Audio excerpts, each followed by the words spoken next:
Turn to President Trump's military parade through the nation's capital and the nationwide protests against his administration's policies. We have team coverage this morning. ABC's Alex Stone is live in Los Angeles. But we're going to start with ABC's Alex Perche, who joins us from Washington. Good morning to you, Alex. You were out there amidst all those protesters.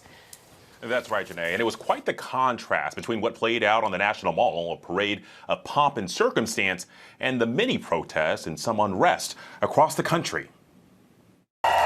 From Atlanta to Arlington to Albuquerque to Anaheim, 2,000 separate demonstrations this weekend in all 50 states.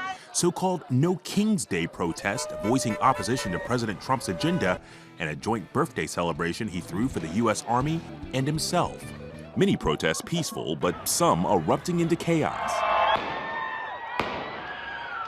Gunfire breaking out during a demonstration in Salt Lake City, Utah. Police rushing to help one victim in critical condition. Authorities taking one man into custody and saying there are no other known threats to the community. A motive under investigation.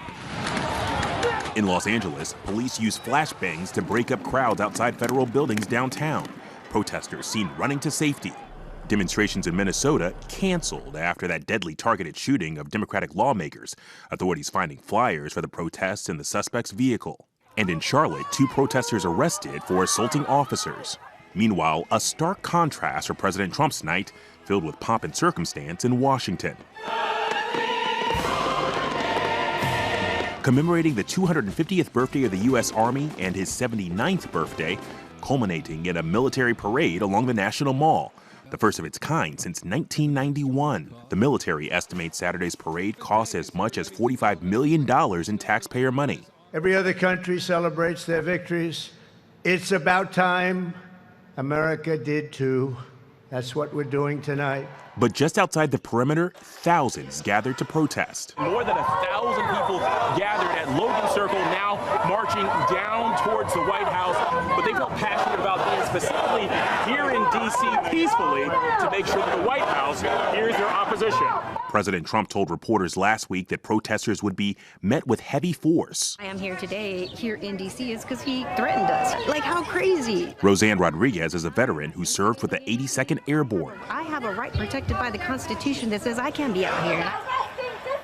Now, the White House later attempted to clarify, saying the president supports peaceful protests, but his comments were motivating factors for some to cancel their D.C. events. Notably, there were no reported arrests in Saturday's march.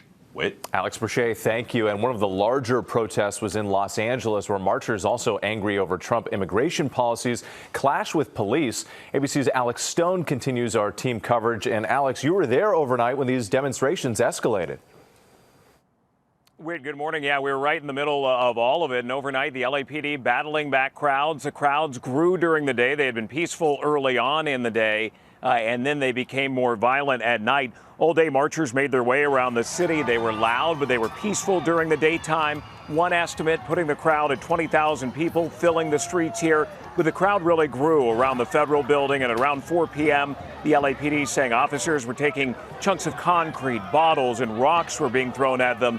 They moved in, clearing the streets. We were there as they were forcefully coming in, pushing back the crowds, using gas and less lethal rounds, firing them at protesters who would not leave. Late overnight, the LAPD again gained control of the streets around the federal building here. Once again, the curfew went into effect around 8 last night. And here at the federal building, Gio, this morning, the National Guard is here. The Marines have been out as well as they're protecting this building. Gio. All right, Alex Stone, thank you so much for your reporting.